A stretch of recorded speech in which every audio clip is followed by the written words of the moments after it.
GIC का mathematics paper जो 2021 को हुआ था उसका सॉल्यूशन हम लोग कर रहे हैं और ये इसका तीसरा और लास्ट पार्ट है। इसमें हम क्वेश्चन नंबर 101 से 120 तक करेंगे। तो ये क्वेश्चन है 101। The rank and nullity of the linear transformation T from R square to R cube defined by T a comma b equal to a minus b comma b minus a comma minus a।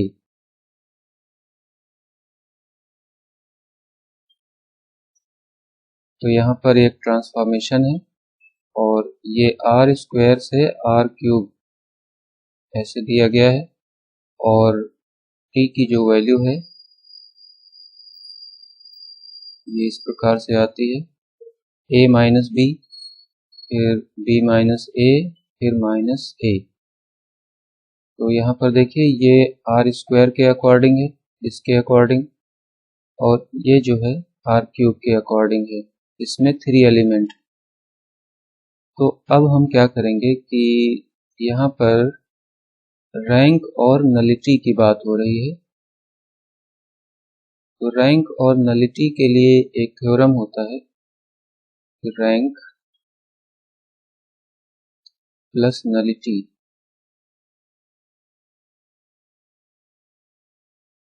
Equal to dimension of R square, जो भी यहाँ पर रहेगा उसकी dimension. तो ये formula है और इसमें हमें रैंक चाहिए और नलिटी भी चाहिए। तो पहले हम रैंक फाइंड करते हैं। तो रैंक के लिए हमें ये जो दिया गया है रेंज स्पेस, उससे हम एक मैट्रिक्स जनरेट कर लेंगे और उस मैट्रिक्स की हम रैंक निकालेंगे। तो कोफिशिएंट मैट्रिक्स बना लेते हैं।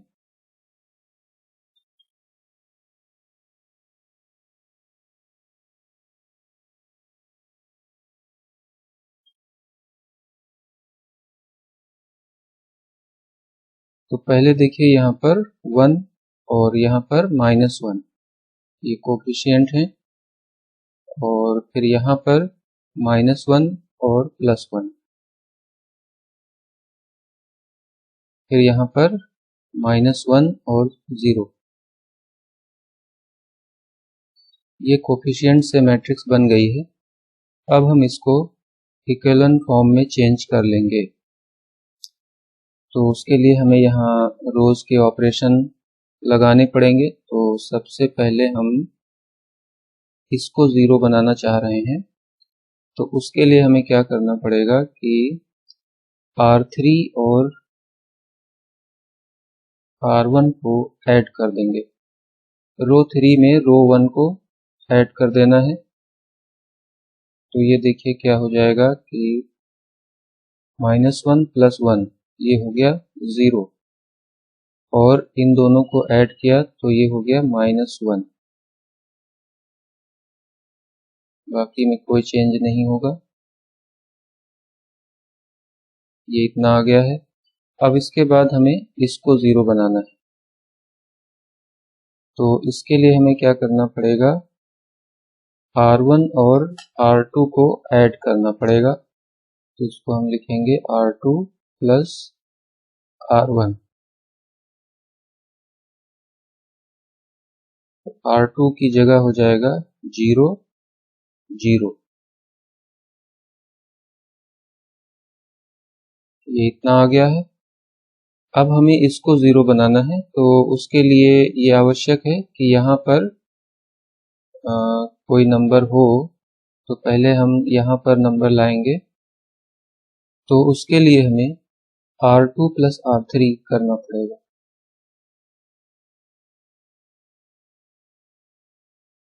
तो R2 + R3 करना है, और पहली रो तो चेंज नहीं होगी, दूसरी रो चेंज हो जाएगी और यहाँ पर -1 आ जाएगा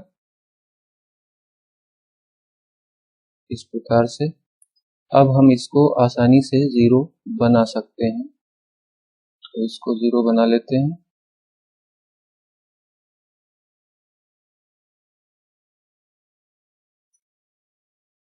अब हम R3 माइनस R2 कर लेंगे।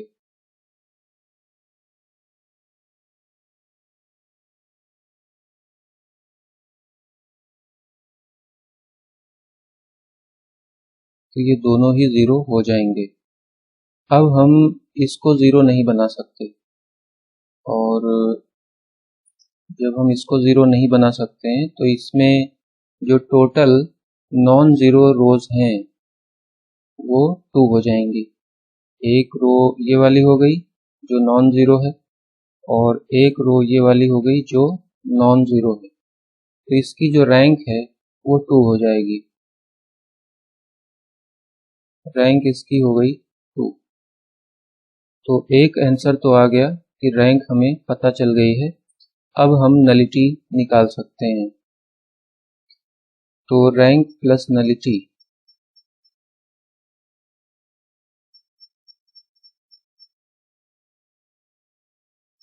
Equal to dimension of R square. Rank 2 अभी अभी हमें प्राप्त हुई है, और नलिटी हमें फाइंड करना है। डायमेंशन ऑफ आर स्क्वायर ये 2 हो जाएगा। तो यहाँ पर जो नलिटी है ये 0 आ जाएगी। तो रैंक हो गया 2 और नलिटी हो गई 0। तो यहाँ पर हम देख लेते हैं कौन सा ऑप्शन है। देखिए, पहले इंग्लिश वाले में चलते हैं। पहले देखिए रैंक पूछा जा रहा है और फिर नलिटी पूछी जा रही है। तो रैंक आई है 2 और नलिटी है 0। तो ऑप्शन बी करेक्ट होगा। यहाँ केयरफुल रहना है क्योंकि यहाँ पर 0 2 भी दिया गया है। अब हम इसी क्वेश्चन को एक दूसरे मेथड से करेंगे जो इसका प्रॉपर मेथड है।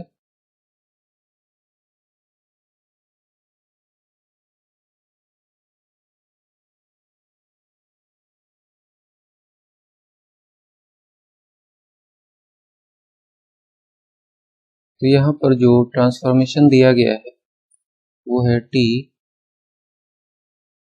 From r square to r cube और t a comma b equal to a minus b minus a minus a, ऐसे दिया गया है। तो यहाँ पर जो बेसिस है,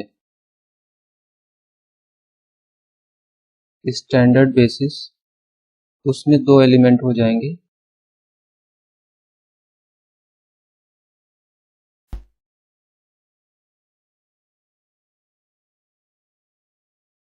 ये 2 एलिमेंट बेसिस में हो जाएंगे।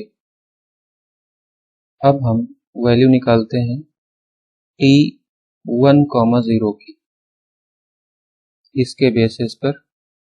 तो according to a minus b minus a और माइनस ए, इसकी जो वैल्यू आएगी ये है 1 माइनस 0, 0 माइनस 1, माइनस 1, और ये हो गया आपका 1 माइनस 1 माइनस 1।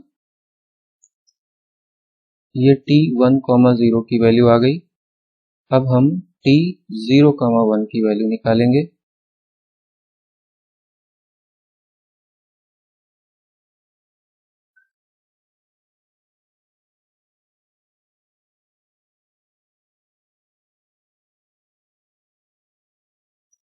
तो ये आ जाएगा -1, 1 और 0।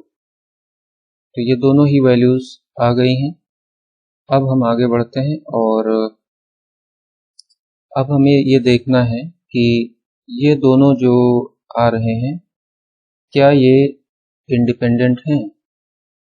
इंडिपेंडेंट चेक करने के लिए हम क्या करते हैं कि 2 स्केलर्स ले लेते हैं।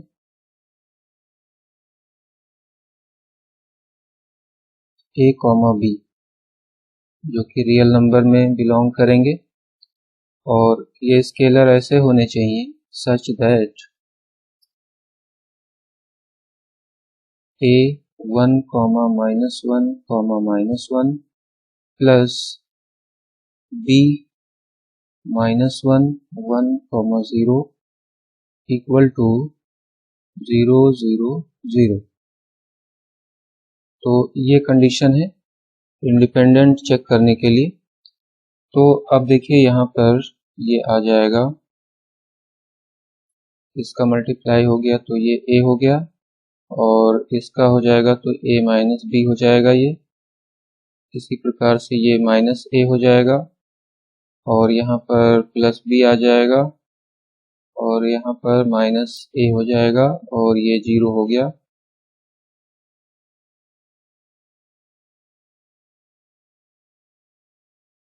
तो ये इतना आ गया।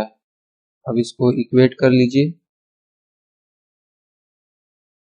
तो इक्वेट करेंगे तो आएगा a minus b equal to 0 minus a plus b equal to 0 minus a equal to 0।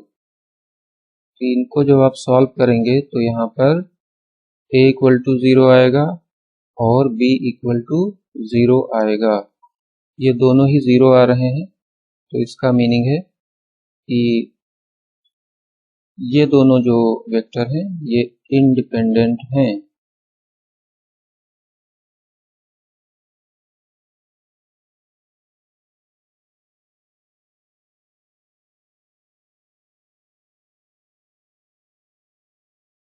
These are independent।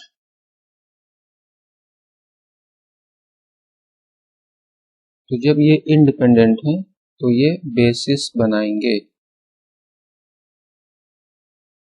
तो therefore 1 comma -1 comma -1 and -1 1 comma 0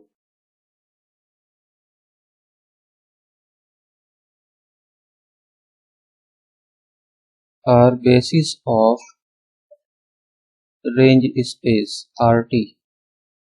तो ये दोनों बेसिस हैं और दो एलिमेंट आ रहे हैं बेसिस में। तो इसका मीनिंग है कि dimension of RT equal to 2 हो गई। तो इसी को रैंक कहा जाता है। तो रैंक इसकी 2 हो गई। और अब हम जो फार्मूला होता है उसी से नलिटी निकाल सकते हैं। तो rank plus nullity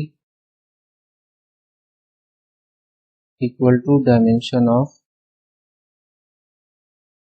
R square. तो ये 2 हो गया,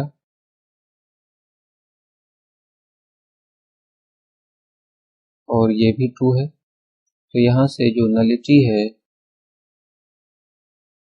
ये 0 आ जाएगी। तो रैंक 2 हो गई और नलिटी 0 हो गई। तो ये इसका प्रॉपर मेथड है, और शॉर्ट में हम पहले ही कर चुके हैं।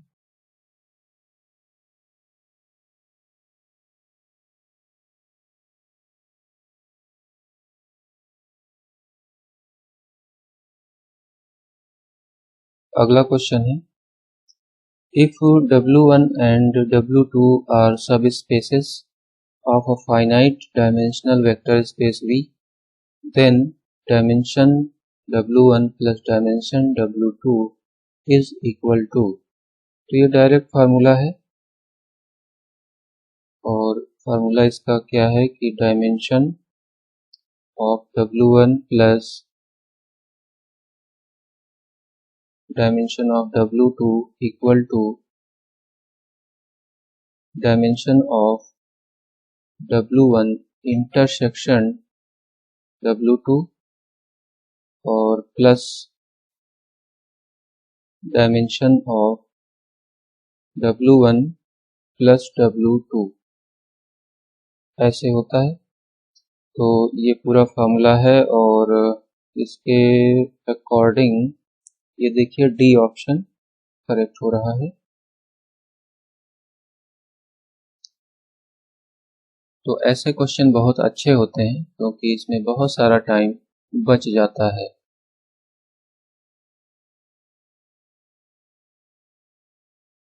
अगला question, Let V and W be two vector spaces over a field F, then T from V to W is a linear transformation such that dimension of V equal to 5 and nullity of T equal to 2, then rank of T is। तो बहुत simple है, direct formula basis question है। तो यहाँ पर जो formula है कि rank plus nullity equal to dimension of V। जो भी यहाँ पर होता है उसको हम यहाँ लिखते हैं, तो ये डायमेंशन ऑफ V हो जाएगा। अब वैल्यू रख देनी है, तो नलिटी इन्होंने 2 दे रखा है और डायमेंशन 5 दे रखा है और रैंक पूछी जा रही है। तो यहाँ से रैंक आ जाएगी 3। इस प्रकार से सी ऑप्शन करेक्ट है।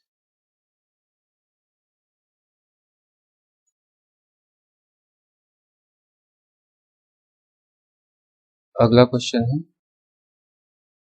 The nth root of unity can be arranged as। तो यूनिटी के n रूट्स हैं और उनको बताना है कि वो AP में है या GP में या फिर हार्मोनिक में है। तो इसके लिए हम सिंपल स्टार्ट कर सकते हैं। तो इसके लिए हम पहले क्यूब रूट देखते हैं। तो 1 का जो क्यूब रूट है वो क्या क्या आते हैं, एक तो 1 आता है, दूसरा ओमेगा होता है, तीसरा ओमेगा स्क्वायर होता है। तो ये क्लियर दिख रहा है कि ये जीपी बना रहे हैं, ज्योमेट्रिक प्रोग्रेशन बना रहे हैं और इसका कॉमन रेशियो है ओमेगा। जब हम 1 को ओमेगा से मल्टीप्लाई करते हैं तो नेक्स्ट टर्म ओमेगा आता है, फिर इसको फिर से ओमेगा से मल्टीप्लाई करते हैं तो फिर नेक्स्ट टर्म ओमेगा स्क्वायर आता है। तो ये क्लियर है कि जीपी बना रहा है। एक एग्जाम्पल और देख लेते हैं। 1 पावर 1/4 ये 4th रूट है, तो इसमें 4 रूट आएंगे। तो पहला 1 हो गया, दूसरा आयोटा हो गया, तीसरा माइनस आयोटा हो गया, नहीं यहाँ पर -1 आएगा,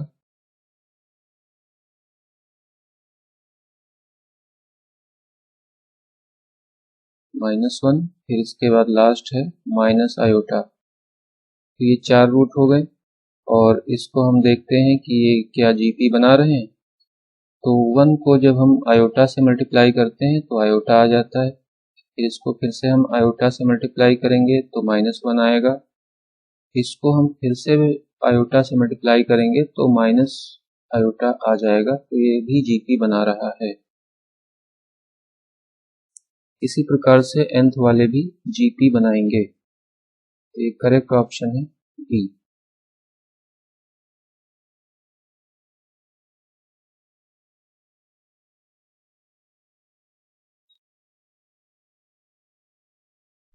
नेक्स्ट क्वेश्चन है if tan theta plus iota phi equal to cos alpha plus iota sine alpha then the value of theta is।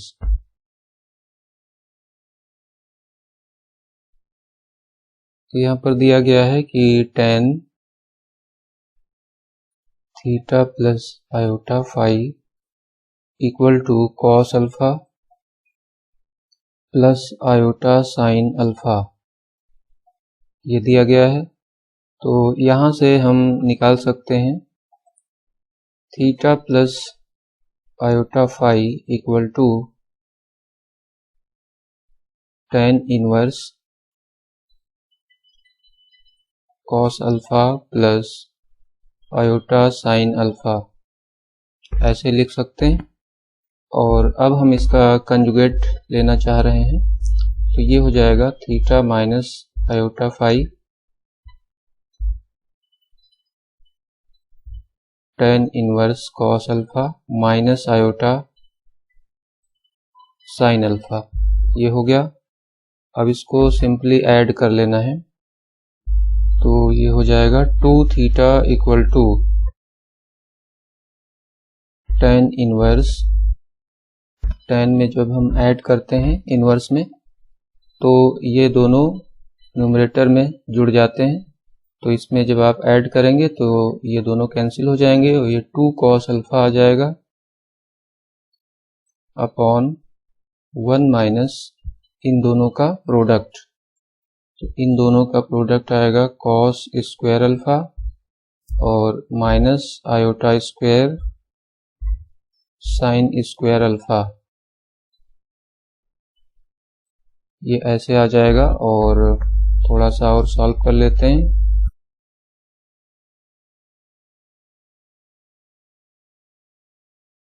तो यहाँ पर देखिए ये हो जाएगा -1, तो ये +1 हो जाएगा और इस तरह से ये टोटल क्या हो जाएगा, ये टोटल जो है 1 आ जाएगा, तो 1 - 1 हो जाएगा यहाँ पर।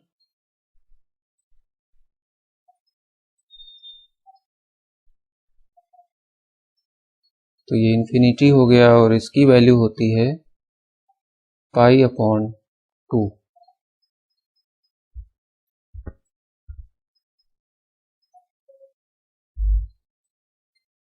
तो अब देखिए यहाँ पर 2 थीटा इक्वल टू π/2 आया है और अब इसको आप लिख सकते हैं कि tan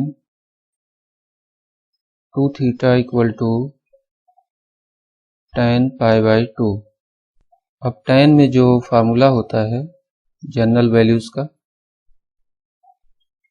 tan x equal to tan alpha, इसके लिए जो जनरल वैल्यू का फार्मूला है x equal to n pi plus alpha, ये इसका फार्मूला होता है और इसी को हम यहाँ पर अप्लाई कर देंगे तो ये हो जाएगा 2 थीटा n पाई प्लस π/2। तो ये हो जाएगा theta equal to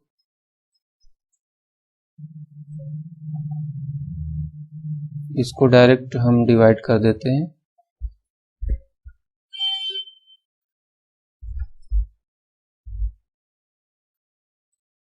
n π/2 plus π/4।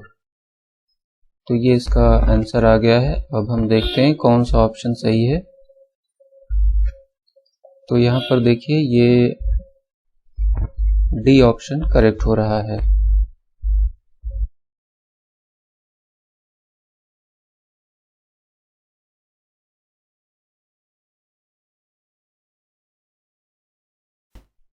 अगला क्वेश्चन है the value of cos inverse 1 - x square upon 1 plus x square. तो ये तो सिंपल क्वेश्चन है और इसमें हम ले सकते हैं x equal to tan theta. अब ये वैल्यू हमें यहाँ पर रख देनी है, तो ये हो जाएगा cos inverse 1 minus tan square theta upon 1 plus tan square theta. अब इसको सॉल्व कर लेते हैं। तो यहाँ पर जो ये दिख रहा है ये cos 2 थीटा का फार्मूला होता है।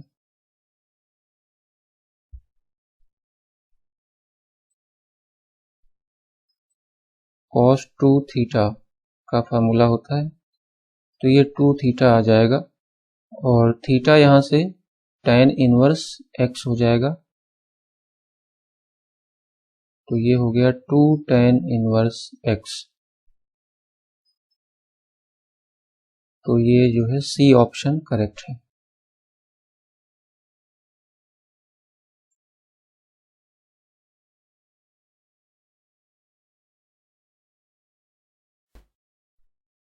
Next question the principal value of cot inverse -1/√3।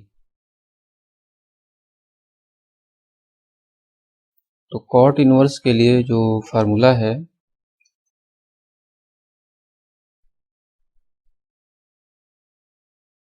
जब यहाँ निगेटिव होता है तो उसके लिए फार्मूला है pi minus cot inverse x।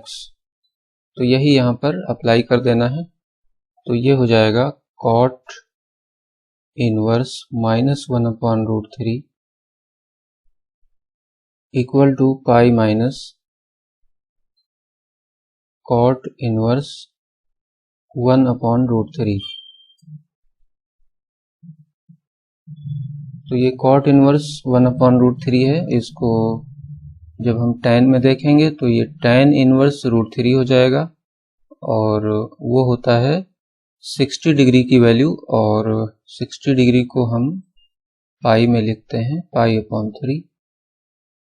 तो इसका आ जाएगा 2π/3। तो 2π/3 ये बी ऑप्शन करेक्ट हो गया।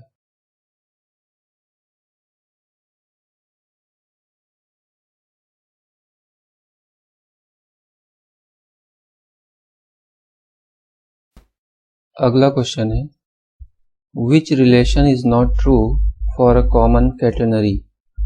तो कॉमन कैटेनरी के बहुत सारे फार्मूले हैं, और उन सभी का डेरिवेशन एक वीडियो में मैंने बताया है, और वो वीडियो आपको मेंबरशिप वाले में मिल जाएगा।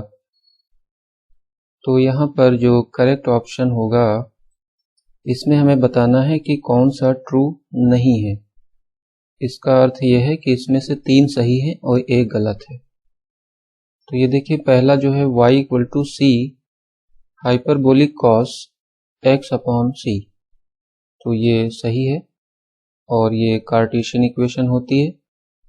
सेकंड जो इक्वेशन है x = c log sec psi + tan psi, तो ये जो फार्मूला है ये पैरामेट्रिक फॉर्म दिया गया है, ये भी सही है। नेक्स्ट जो है y = c sec psi, तो ये भी सही है। और लास्ट वाला जो है s = c sin psi, तो ये गलत है, क्योंकि इसका जो करेक्ट होता है वो s = c tan psi ऐसे ही होता है, और इसको इंट्रिंसिक इक्वेशन बोलते हैं। तो यहाँ पर जो करेक्ट ऑप्शन है वो डी हो जाएगा, यही ट्रू नहीं है।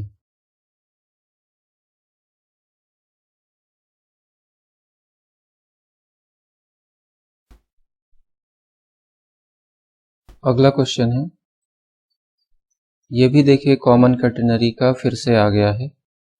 तो यहाँ पर है कि T be the tension at any point P of a common catenary, T0 tension at the lowest point A, and W be the weight of the arc AP of the catenary, then। तो यहाँ पर मैं इसको diagram से दिखा देता हूँ। तो ये डायग्राम है कैटेनरी का, और यहाँ पर एक पॉइंट है, और इस पॉइंट P पर ये एक टेंजेंट ड्रॉ की गई है, और यहाँ पर ये इसकी टेंशन है। ये टेंजेंट यहाँ पर साई एंगल बनाती है, और यहाँ से ये इसका लोएस्ट पॉइंट है, तो लोएस्ट पॉइंट को यहाँ पर दिखाया गया है A से, तो इसको हम A कहेंगे। A से P तक का जो वेट है ये W है, तो यहाँ पर ये डाउनवर्ड नीचे की तरफ लग रहा है, और इस पॉइंट पर जो कि ये लोएस्ट पॉइंट है, ये टेंशन है जो इधर की तरफ लगेगी, ये हॉरिजॉन्टल है। तो इन तीनों में जो रिलेशन है वो कैसे फाइंड होगा, उसके लिए हम एक ट्रायंगल बना लेते हैं।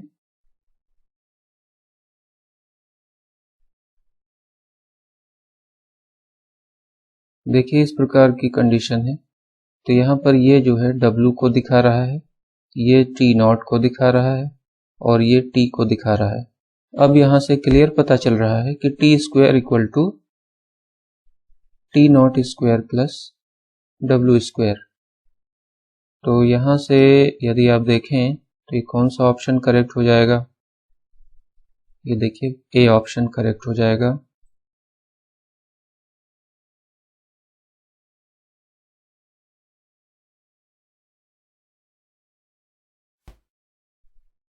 Next question, the centre of gravity of a rod of length L whose linear mass density varies as the cube of the distance from its one end is at what distance from that end। तो ये थोड़ा सा अलग question है। Centre of gravity का जो direct question पूछा जाता था उससे ये थोड़ा सा अलग है। तो यहाँ पर पूछा क्या जा रहा है कि एक रॉड है एल लेंथ,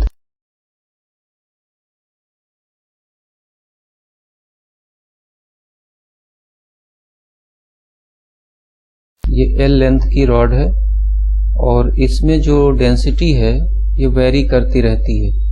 जैसे जैसे हम यहाँ से इधर जाएंगे तो डेंसिटी वेरी करेगी। तो इसमें हम सपोज कर लेते हैं कि इसकी लेंथ तो L दिया गया है, यहाँ पर ये टोटल लेंथ इसकी L हो गई और यहाँ पर हम x डिस्टेंस पर एक एलिमेंट यहाँ ले लेते हैं। इस एलिमेंट की थिकनेस है dx। तो अब देखिए यहाँ पर x bar centre of gravity के लिए है, x bar equal to integration 0 to L, क्योंकि यहाँ 0 और यहाँ पर L, तो 0 to L x into rho dx और यहाँ डिवाइड में भी 0 टू L रो dx, ये इसका फॉर्मूला है। यहाँ पर रो क्या है? रो है डेंसिटी, और डेंसिटी कैसे चेंज हो रही है यहाँ पर दिया गया है as the cube of the distance. तो डिस्टेंस है x और उसका क्यूब इसके डायरेक्टली प्रोपोर्शनल है, तो इसको हम एक कांस्टेंट लगा के इक्वल कर सकते हैं। तो ये हो जाएगा इंटीग्रेशन 0 टू L और x इंटू के एक्स क्यूब dx, यहाँ डिवाइड में भी 0 टू L और के एक्स क्यूब dx। अब दोनों ही के कैंसिल हो जाएंगे और न्यूमरेटर में आ जाएगा x पावर 4 dx और डिनोमिनेटर में आ जाएगा x क्यूब dx। अब इन दोनों को हमें सॉल्व कर लेना है।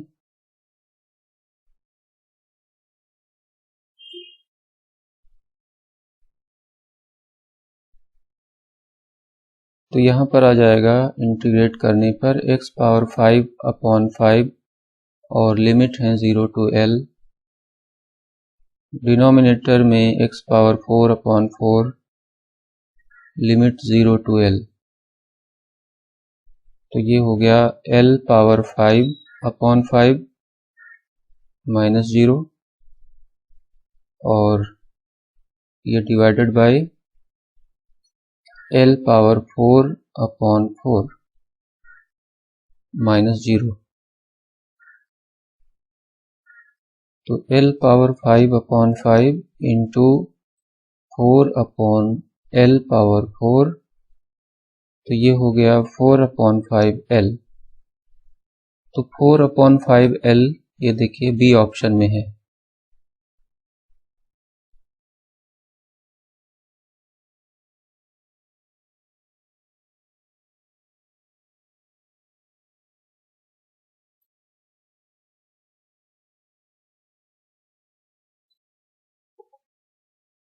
अगला क्वेश्चन है 111 और ये क्वेश्चन है कि the radial component of acceleration of a particle moving in a plane curve is.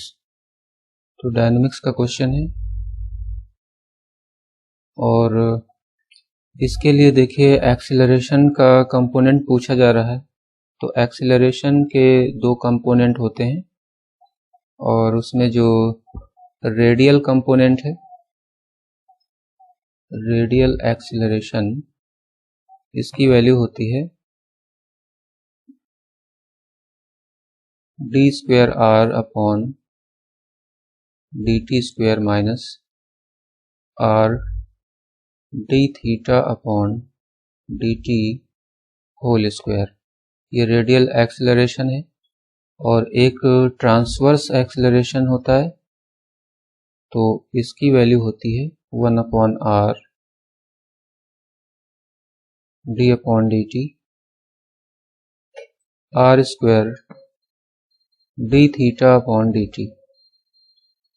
ये दो फार्मूले हैं। तो यहाँ पर पूछा जा रहा है रेडियल कंपोनेंट ऑफ एक्सेलरेशन, तो ये वाला हो जाएगा और इसको हम शॉर्ट में लिख सकते हैं। तो ये हो जाएगा r डबल डॉट, क्योंकि दो बार डिफरेंशिएशन हुआ है, सेकेंड डेरिवेटिव है, तो इसको ऐसे लिख सकते हैं और माइनस r, और यहाँ पर देखिए थीटा का एक बार डिफरेंशिएशन हुआ है तो थीटा डॉट हो गया और होल स्क्वायर हो गया। तो यहाँ पर आप देख सकते हैं कि डी ऑप्शन करेक्ट है।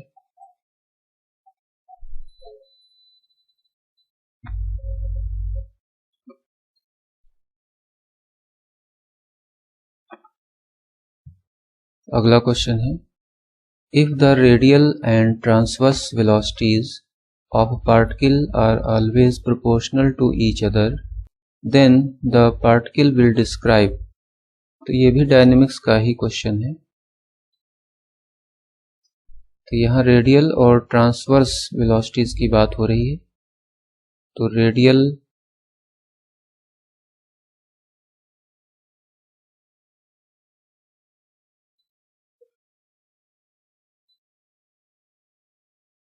वेलोसिटी ये होती है dr/dt, और दूसरा जो है ट्रांसवर्स वेलोसिटी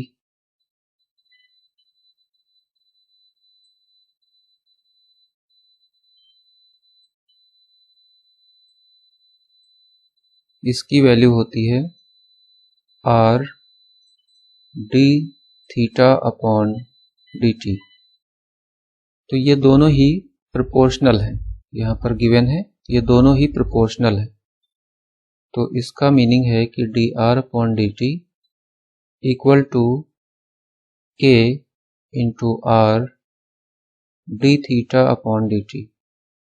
प्रोपोर्शनल है तो यहाँ पर एक कांस्टेंट लगा करके हम इक्वल कर सकते हैं। फिर इसको आप लिख सकते हैं dr/r equal to k d(θ)।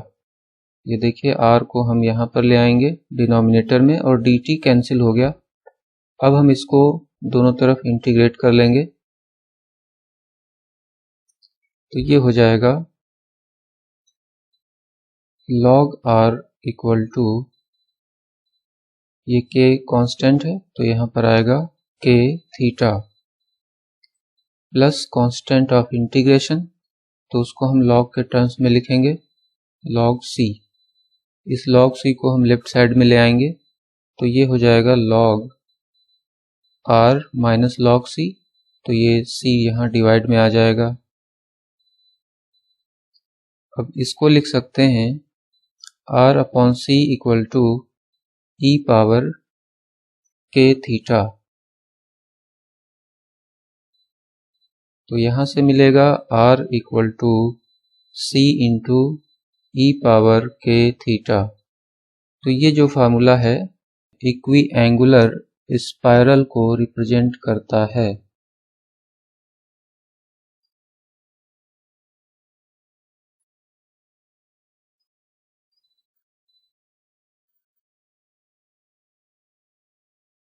Next question, if the horizontal range of a particle is 4 times of its maximum height, then the angle of projection will be।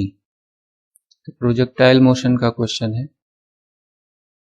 तो यहाँ पर दिया गया है कि जो हॉरिजॉन्टल रेंज है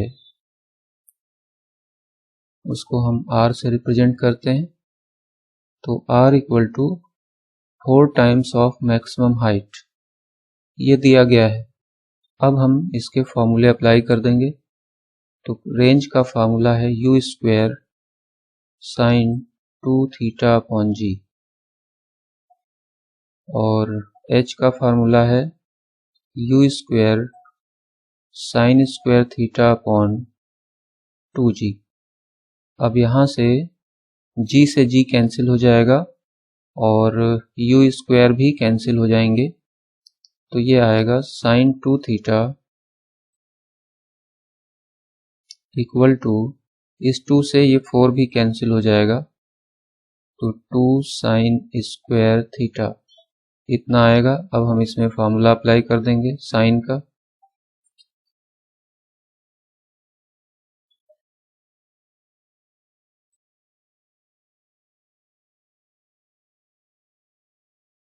ये इतना हो गया, 2 से 2 कैंसिल और साइन थीटा भी कैंसिल, तो ये आएगा cos theta equal to sine theta, और यहाँ से tan थीटा इक्वल टू 1, तो फिर थीटा इक्वल टू 45 डिग्री।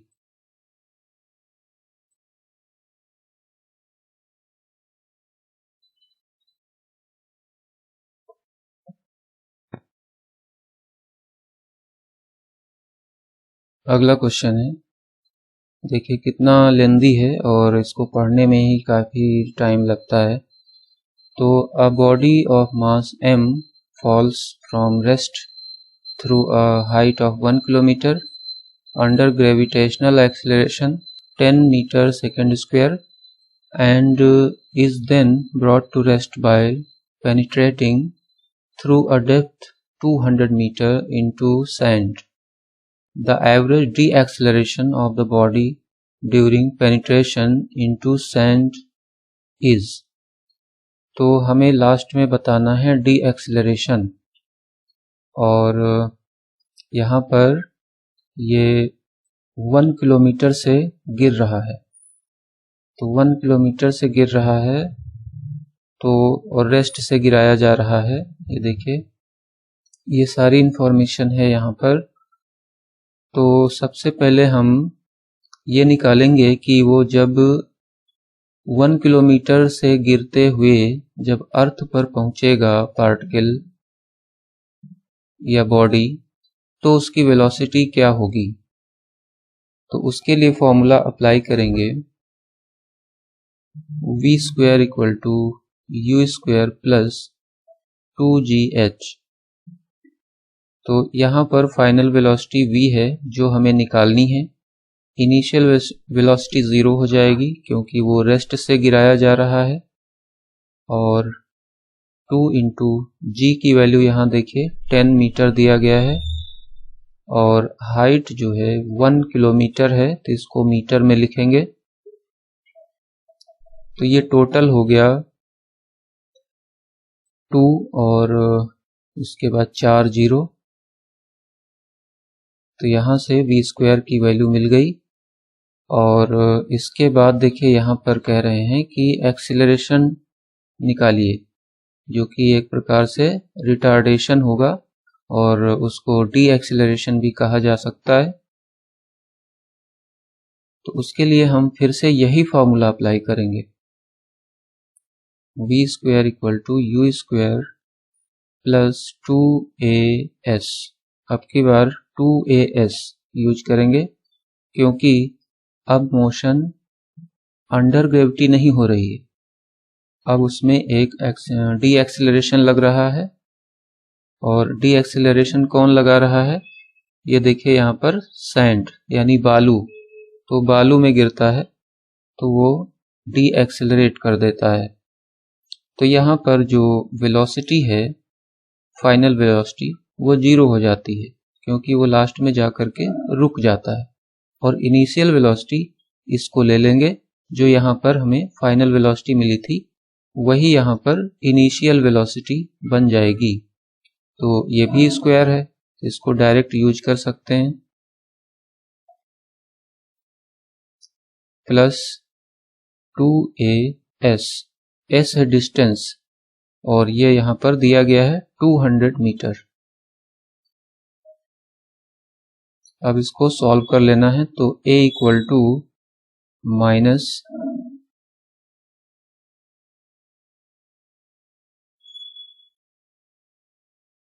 ये इतना आ गया है, और यहाँ से 0 कैंसिल और 200/4, तो ये आ जाएगा -50 मीटर पर सेकेंड स्क्वायर, ये है इसका टी एक्सेलरेशन।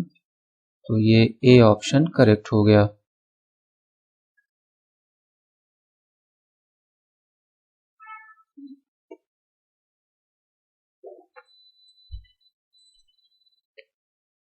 अगला क्वेश्चन है, एक बार फिर से देखिए, लंबा क्वेश्चन है और ये जो है स्टैटिक्स का क्वेश्चन है। A uniform beam of length 2a rests in equilibrium against a smooth vertical wall. Upon a peg at a distance b from the wall, the inclination of the beam to the vertical is. तो इसको solve कर लेते हैं। इसका पहले diagram बनाना पड़ेगा। तो ये इसका डायग्राम है। यहाँ पर A से B तक ये एक रॉड है और जिसकी लेंथ है टोटल 2a, ये 2a लेंथ है। तो यहाँ से यहाँ तक a लेंथ है और फिर यहाँ से यहाँ तक भी a लेंथ है। ये इसका मिड पॉइंट है, तो ये सेंटर ऑफ ग्रेविटी हो जाएगा G। और इसके बाद में ये जो है यहाँ पर C, ये है खूंटी, इसको इंग्लिश में पेग कह रहे हैं। तो ये C पॉइंट पर है और ये लेंथ जो है B है, यहाँ दिया गया है। इसके बाद में ये वर्टिकल से एंगल थीटा बना रही है, इसको हमने सपोज कर लिया है और यही एंगल हमें निकालना है। तो यहाँ पर जो ये G पॉइंट है, सेंटर ऑफ ग्रेविटी, इसकी हाइट को हमने Z से रिप्रेजेंट कर दिया, तो ये Z हो गया। तो अब हमें इसी Z की वैल्यू निकालनी है। तो अब देखिए, इस ट्राइंगल में हम सबसे पहले इसको M ले लेते हैं। तो ये जो ट्राइंगल है AMC, इसमें हम लगा सकते हैं साइन थीटा का फॉर्मूला। तो साइन थीटा का फॉर्मूला हम अप्लाई करेंगे तो ये परपेंडिकुलर हो जाएगा और ये हाइपोटेन्यूज हो जाएगा AC। तो ये हो जाएगा B/AC। तो यहाँ से AC की वैल्यू आएगी B cosec थीटा। ये AC की वैल्यू आ गई है। अब इसके बाद हम CG की वैल्यू निकालेंगे। तो CG, इसकी वैल्यू हो जाएगी A minus B cosec theta, क्योंकि ये टोटल A है और इसमें से हम AC को सब्ट्रैक्ट कर देंगे। तो AC की वैल्यू B cosec थीटा है, इसको हम A से माइनस कर देंगे तो हमें CG की वैल्यू मिल जाएगी। ये थीटा है तो यहाँ पर भी थीटा हो गया। अब इस ट्राइंगल में हम cos थीटा अप्लाई करेंगे। तो cos थीटा इक्वल टू, देखिए ये थीटा है तो ये बेस हो गया, तो बेस अपॉन हाइपोटेन्यूज, तो ये Z अपॉन CG ऐसे हो जाएगा। तो ये Z upon A minus B cosec theta ऐसे आ गया। यहाँ से Z की वैल्यू मिल जाएगी, तो Z की वैल्यू हो गई, ये cos थीटा इससे मल्टीप्लाई हो जाएगा, तो ये हो जाएगा A cos theta minus B into cot theta. ये 1/sin में कन्वर्ट हो जाएगा, तो फिर ये cot थीटा बन जाएगा। अब जो ये इक्वेशन आ गई है, इसी को हमें सॉल्व करना है और इसी से सारी वैल्यूज मिलेंगी। तो इसमें हम Z टेस्ट अप्लाई करने वाले हैं, जो इक्विलिब्रियम के लिए होता है।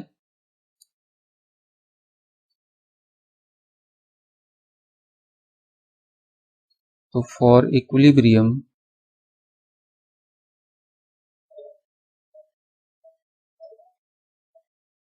dz upon d theta equal to 0। ये इक्विलिब्रियम की कंडीशन है और इसको हम डिफरेंशिएट कर लेंगे तो dz अपॉन डी थीटा ये आ जाएगा माइनस a साइन थीटा और यहाँ पर आ जाएगा b कोसेक स्क्वायर थीटा और यहाँ पर प्लस हो जाएगा। अब हम इसको 0 कर देंगे अकॉर्डिंग टू कंडीशन। तो यहाँ से हमें मिलेगा, ये हो गया 1 अपॉन साइन स्क्वायर, तो ये हो जाएगा a sine theta plus b upon sine square theta equal to 0। तो इसको हम साइन स्क्वायर से मल्टीप्लाई कर दें या फिर हम डायरेक्ट एलसीएम भी ले सकते हैं। एलसीएम इधर जाकर के 0 हो जाएगा, तो minus a sine cube theta plus b equal to 0, ये इतना आ गया। तो यहाँ से साइन थीटा आएगा, पहले साइन क्यूब थीटा देखते हैं, तो ये आएगा b अपॉन a। तो यहाँ से साइन थीटा मिलेगा b अपॉन a 1 अपॉन 3 और इस प्रकार से थीटा मिल जाएगा sine inverse b upon a power 1 upon 3। तो ये करेक्ट ऑप्शन हो जाएगा।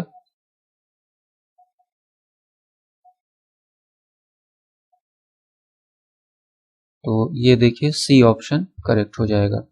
कभी कभी इसमें फर्दर भी पूछता है कि ये कौन से तरह का इक्विलिब्रियम है, स्टेबल है या अनस्टेबल है, तो उसके लिए हमें सेकेंड डेरिवेटिव टेस्ट भी करना पड़ेगा। तो एक बार और हम डिफरेंशिएट करेंगे और उसके बाद में वो निगेटिव होगा या पॉजिटिव होगा, उसके बेस पर वो अनस्टेबल या फिर स्टेबल होगा। तो वो यहाँ पर नहीं करना था, यहाँ पर केवल इक्विलिब्रियम की कंडीशन निकालनी थी और वो ये कंडीशन आ गई है।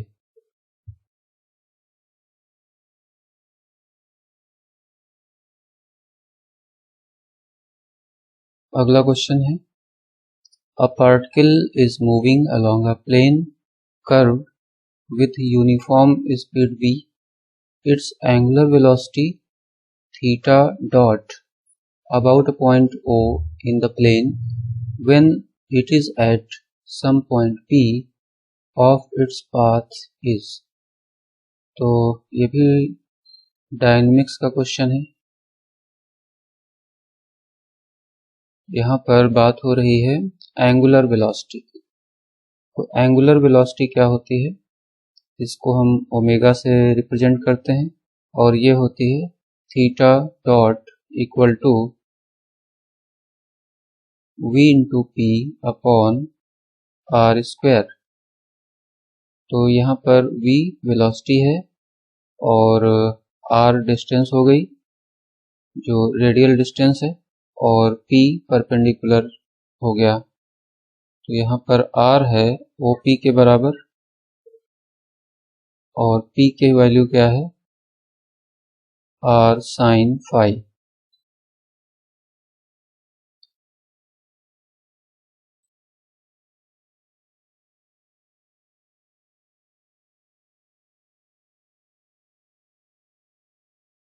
यहाँ पर r कैंसिल हो जाएगा,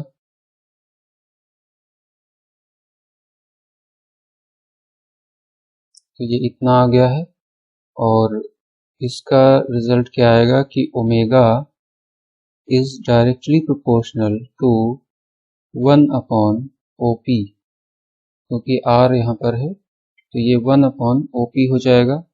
v और साइन फाई ये कांस्टेंट हो जाएंगे, तो इस तरह से ये डी ऑप्शन करेक्ट है।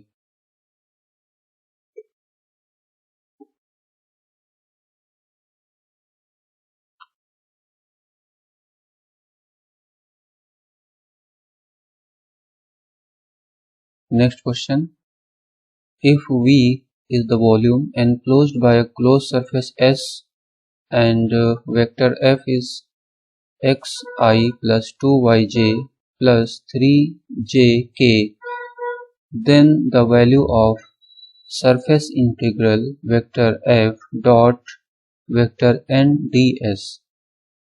तो ये सरफेस इंटीग्रल है और v के टर्म्स में आंसर पूछ रहा है, तो इसका मीनिंग है कि यहाँ पर लगेगी गॉस डाइवर्जेंस थ्योरम, और ये क्वेश्चन है वेक्टर इंटीग्रेशन का। तो गॉस डाइवर्जेंस थ्योरम क्या होती है? Surface integral vector f dot product vector n ds equal to volume integral divergence of vector f dv। तो ये है गॉस डाइवर्जेंस थ्योरम, और यहाँ पर हमें ये पूछा जा रहा है तो हम इसको कैलकुलेट कर लेंगे। इसके लिए हमें डाइवर्जेंस f निकालना होगा, तो डाइवर्जेंस f हम निकाल लेते हैं इधर। डाइवर्जेंस f का मीनिंग है डेल डॉट वेक्टर f। तो पहले हम डेल लिख लेते हैं,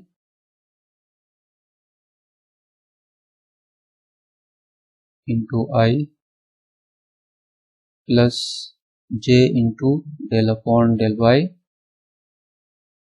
plus k into del upon del z, ये हो गया। और डॉट प्रोडक्ट वेक्टर f, तो वेक्टर f है xi plus 2yj plus 3zk। अब इसको सॉल्व कर लेंगे। तो डॉट प्रोडक्ट में जानते हैं कि i का i से होता है और j का j से और k का k से डॉट प्रोडक्ट होता है, बाकी सब ज़ीरो हो जाते हैं। तो यहाँ पर आ जाएगा del upon del x of x, तो ये वैल्यू हो गई 1। Del upon del y of 2y, तो इसकी वैल्यू 2 हो जाएगी। और del upon del z 3z की वैल्यू 3 हो जाएगी, तो ये टोटल हो गया 6। तो यहाँ पर आ जाएगा वॉल्यूम इंटीग्रल 6 dv। तो 6 कांस्टेंट है, और जब वॉल्यूम हम इसका देखेंगे तो ये टोटल v आ जाएगा, और इस तरह से ये C ऑप्शन करेक्ट।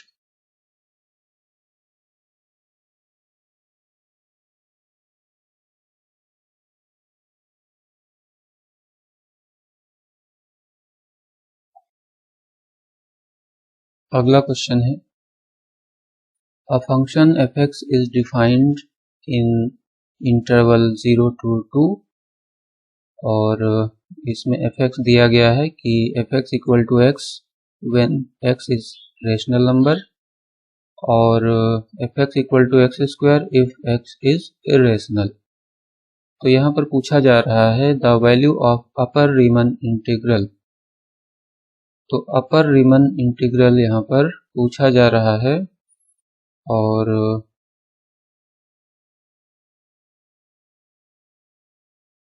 इंटरवल दिया है 0 to 2।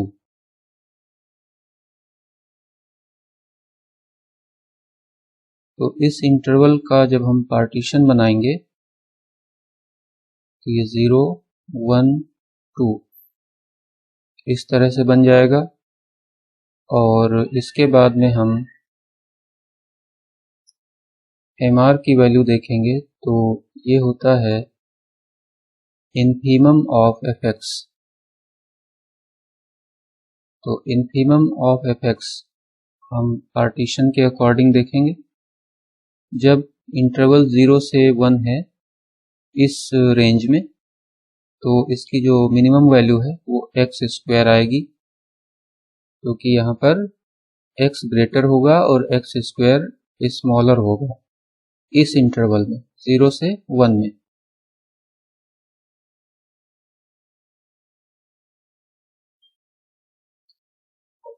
और यही इन्फीमम हो जाएगा x। जब हम इंटरवल लेंगे 1 से 2, और इसी प्रकार से कैपिटल एम आर ये हो जाएगा सुप्रीमम ऑफ एफ एक्स, तो इसमें चेंज हो जाएगा, एक्स आ जाएगा पहले इंटरवल में और एक्स स्क्वायर आ जाएगा दूसरे इंटरवल में। अब हम इसको इजीली सॉल्व कर सकते हैं।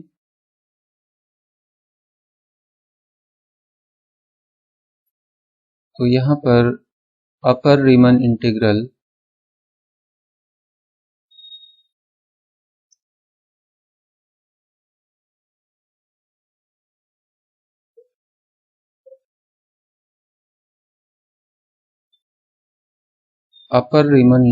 ये हो जाएगा 0 to 2, तो यहाँ माइनस लगा देते हैं, ये अपर को रिप्रेजेंट करता है, और एफ एक्स टी एक्स इसकी वैल्यू होती है 0 to 1, अपर वाला हम ले रहे हैं तो हमें इन दोनों को यूज करना है। तो यहाँ पर 0 से 1 जब हम लेंगे तो हम फंक्शन x को लेंगे और प्लस 1 से 2 में हम एक्स स्क्वायर को लेंगे और इसको इंटीग्रेट कर लीजिए।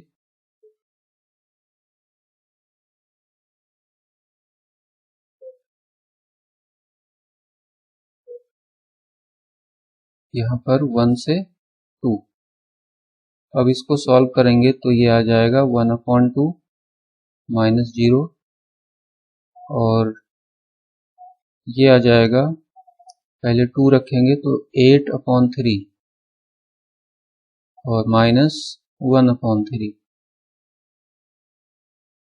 तो ये हो जाएगा 7/3 और ये है 1/2, तो दोनों को जब हम ऐड करेंगे तो ये आ जाएगा 17/6, तो ये इसकी वैल्यू है।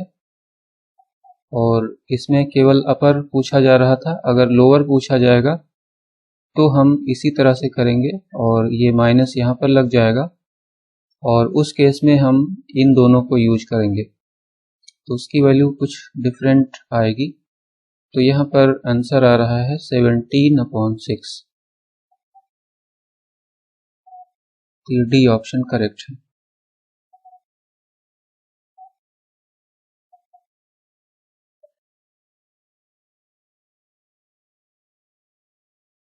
Next question. If vector f is a vector point function and S is an open surface bounded by a closed curve C, then the tangential line integral of vector f along C is described by। तो इसमें पूछा जा रहा है कि कौन सी theorem ये है एक्चुअली। तो यहाँ पर जो करेक्ट ऑप्शन है वो है स्टोक थ्योरम। अब हम स्टोक थ्योरम का स्टेटमेंट देख लेते हैं।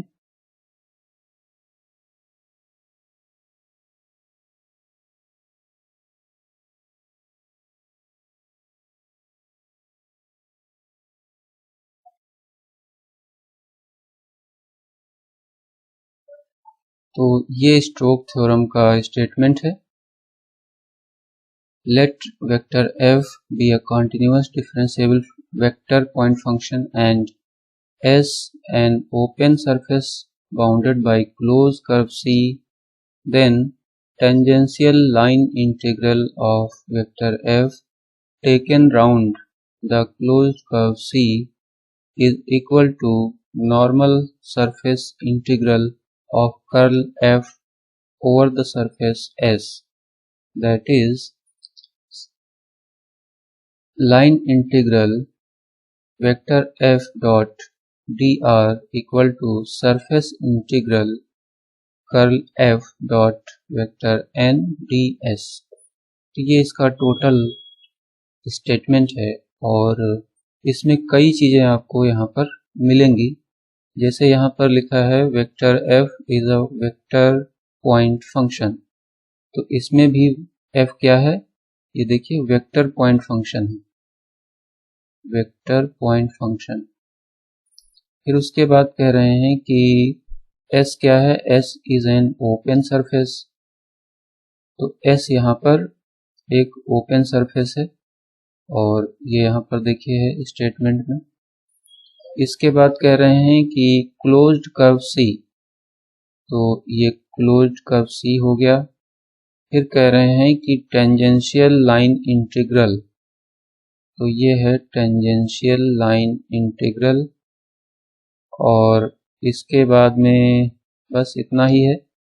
तो ये कई पॉइंट्स हैं जो यहाँ पर आपको मिल रहे हैं और ये सारे पॉइंट्स ग्रीन थ्योरम में नहीं मिलेंगे, गॉस थ्योरम में भी नहीं है और लेबनिज में भी नहीं है। तो इसी से ये पहचान में आ जाएगा।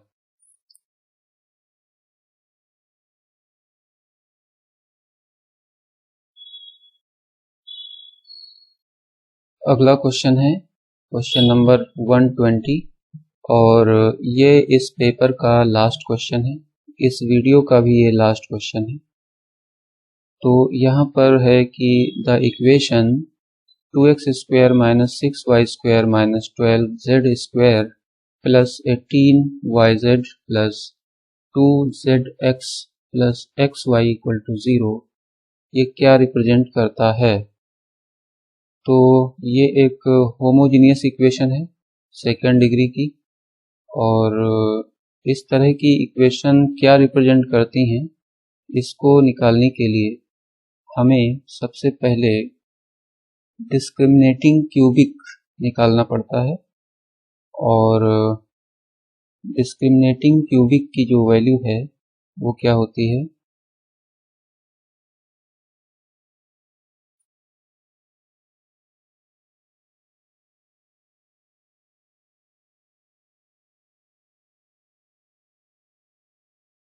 डिस्क्रिमिनेटिंग क्यूबिक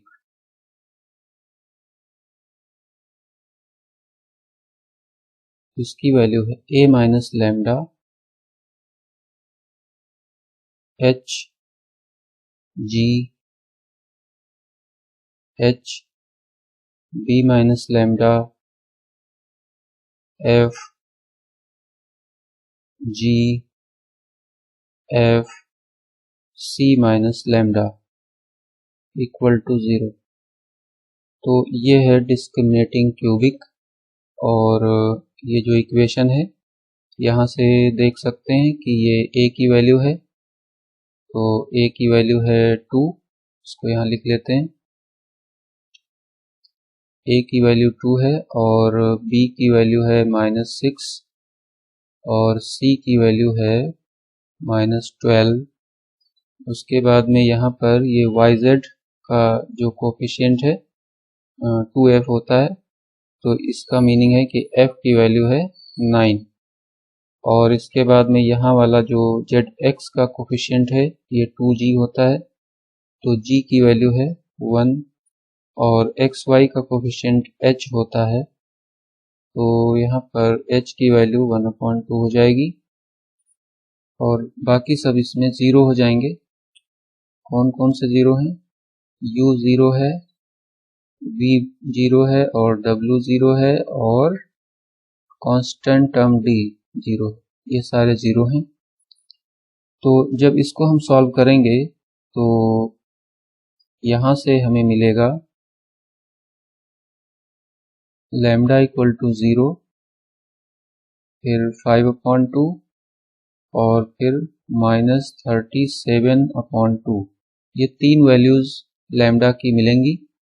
तो यहाँ पर आप देख रहे हैं कि एक वैल्यू 0 है, दूसरी वैल्यू पॉजिटिव है और तीसरी वैल्यू निगेटिव है। इसके बाद हमें देखना पड़ता है कि म्यू की वैल्यू क्या है।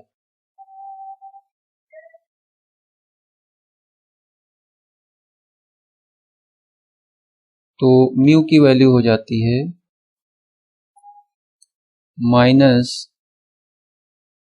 -u alpha plus v beta, यहाँ पर प्लस है, और प्लस w गामा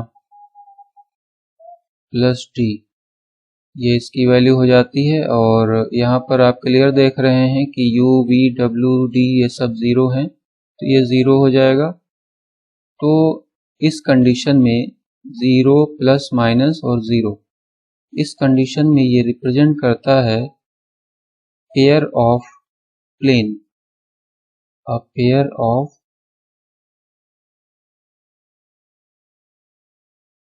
प्लेन। और इसमें भी जो पेयर ऑफ प्लेन है ये इंटरसेक्टिंग टाइप का है, इंटरसेक्टिंग।